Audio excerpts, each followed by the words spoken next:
Significant developments in the Lord McAlpine story this morning. Of course, he's a Conservative peer who was wrongly linked by Newsnight to allegations of child abuse in North Wales care homes in the 1970s.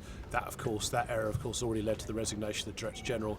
Now we learn that Lord McAlpine's close to some sort of legal settlement with the BBC. But I think it'll be really interesting to see that the BBC has already paid the Director General £450,000 by way of severance. Will Lord McAlpine's payment be greater or less than that?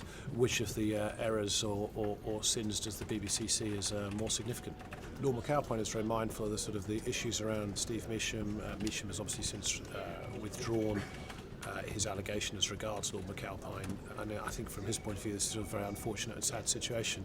So separately, what's also happened this morning is that ITV have disciplined Philip Schofield. You'll recall last week that Philip Schofield sort of rather brazenly handed David Cameron a list of, I think, Conservative politicians who had sort of linked allegations of child abuse. He'd Googled it, he'd spent a whole 3 minutes on the internet to use his phraseology, and he handed that piece of paper face down, he thought, to the Prime Minister, but it was just enough of it was visible. If you had a high quality television set and you press pause, you could just perhaps see some of the names, and so what's happened is that ITV quite rightly have disciplined him for that stunt, and also on top of that we now learn that Ofcom are investigating both This Morning and Newsnight actually on the same grounds. They just failed to offer individuals a right of reply, and broadcasting rules are very clear cut about this. If you're going to make a serious allegation of criminality against somebody, you've got to offer them a reasonable right of reply. So I think they're pretty much on the hook for a significant fine, 5 maybe 6 figures in each case.